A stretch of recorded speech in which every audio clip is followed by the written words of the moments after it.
Hello, my name is Carl Smith, and I'm asking you to take part in a project that is very near to me for a couple reasons.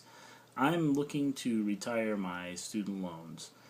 They've become very oppressive for myself and my family. I believe many Americans go through the same problem, and mine is not extraneous by any means. There's no complicating factors that make my story any more urgent than anyone else's, but in my life, in my situation, I'm having a hard time covering these student loans. And at the same time, I'm also a person who likes to use what I have to help others. We have a charity named Samaritan that we run here locally in Council Bluffs. Primarily, it runs through Facebook and word of mouth right now. It's less than a year old. These are things that a friend of mine and myself have been doing for a long time individually, philosophies that we hold very close to our heart. Now we're trying to foster that attitude in others and provide a place not only to present your need, but to exercise the ability and to get in the habit of looking around you and find out what you can do for the lives of your neighbors by giving very little, by giving things that you already have, or not giving until it hurts, but just giving from what you can comfortably spend. And when we pool those things together, we can accomplish great things and change people's lives and change their situations. So this charity that I'm involved in, I've recently had to put on pause while we attempt to get my family's finances back in order. The student loans were on deferment while we started the charity. Now that the student loans are due again, I'm finding that more often than not, I'm a little handcuffed because I was using my own finances to kind of pad the results of our giving campaigns. We don't collect offering or donation of any sort. We list a specific need and only collect the items or the requests needed for that specific project. So we don't keep petty cash, we don't keep a bank account. It's not that sort of charity. So when time came to close some of the needs, if the bags were a little empty, I would pad them. If people came to me with things that were more urgent than what we could list and get an appropriate response for, a lot of times, and I'm not saying it's just me, it's a lot of people involved in our charity, but in my particular case, as the coordinator of it, a lot of times that stuff came out of my pocket. Now that money just simply isn't there for me to do. I'm the type of person, if you ask me for something and I have it, it's yours. If I have $10 in my pocket, I don't need the life story. If you say you need it for gas, you can have it. End of story. To a fault, maybe. But along with that comes the fact that I don't have the resources, I believe, to make the most good out of that attitude. And this charity was enabling me to do that and to help others get excited with me to do that for others. So, the long-winded explanation of what I'm getting at is I'm asking for help as an experiment and also as a personal request to help retire my student loans. My student loans currently stand over $300,000. I originally went to school for the ministry. I left the ministry to become a pharmacist, which is what I do now.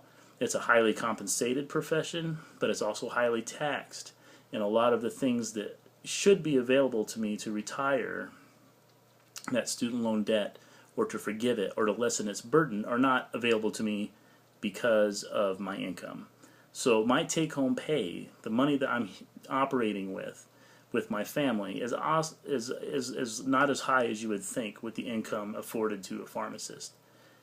And I'm not saying that I'm more needy than others that are out there. I'm not saying that I'm not paid well for what I do. But what I do know is that after we've paid our student loans and our house payment and our car payments, like so many others, there's very little money left. And there's definitely not enough money to go out and find too many additional places to take up more of that resource.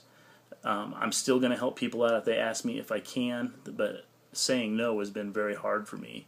And not being able to go forward with a bigger scope with my charity has been very hard because it's one of the few things, and I'll say this personally, it's one of the few things in my life that really gives me joy at this stage of my life is coordinating this charity, helping others kind of discover the joy of giving, and to see needs be needs be met by neighbors who don't know each other, giving of what they have lying around their house or in their wallet. It's been a fantastic experience for me. I'm lucky enough to get to deliver this stuff and see the joy on people's faces, and I tell you, it's a high, and it's something very close to my heart. I want to be able to do more of this. So I set the goal, $300,000. I rounded it down. I'm not going to stop paying on my student loans myself. We're going to continue to slog through this, but unfortunately my charity is on hold until we can get a handle on it. The student loan payments are not going away, and they're not going down. I have 30 years of payments left ahead of me, and I am currently 38 years old. So my son will already have been through college and hopefully started a family and be pretty far into paying off his student loans by the time I make my last payment. By the time I make my last payment, I will have paid out almost $700,000 to just one lender alone to cover the $300,000 loan. So you can see it's a very overwhelming situation to be in. So unless tax laws change, unless we get some sort of a forgiveness or money suddenly falls from the sky, those loans are going to be there. And I'm going to continue to do good, but not at the scale that I wish I could. So your investment in retiring my loan is going to show that when we all pool our stuff together, even if it's $2, because that's what we're asking, is to give something that's comfortable, and I assume it's going to be between $1 and $10. When we pool that together, we can retire this debt and basically invest in me to use my now expendable income to rally the troops and continue to get out there and do more good for our community and hopefully our communities beyond us. We've been trying to inspire other groups to start the same Samaritan Finder in their community, and we just haven't had the time to coordinate, to be honest. We haven't been up and running very long.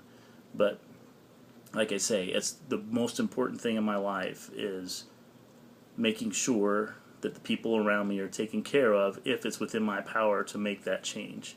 So the fundraiser's up. I appreciate your time, and if you have any questions at all, I'm making myself completely accessible in this experiment. Yes, it benefits me directly. It's not benefiting the charity directly per se, but one thing is connected to the other, and in this position, I really was getting desperate, to be honest with you, and I think this is going to be interesting to see how it plays out. So consider it. Again, we're not asking to give until it bleeds. We're not asking to give until it hurts. If you want to, fantastic. I understand that a lot of people do that, and giving does kind of create this desire to do more. That's the great thing about giving, is once you get into a habit of giving, you want to keep doing it. And if you want to give until it hurts, fantastic. I will gladly accept your enormous gift. But even if it's a small gift, even if it's just what you can afford as $1, we're going to take it as a part of the experiment to show that when the many of us give little, we can accomplish great things. And that is basically what my entire life and what my entire charity is based on.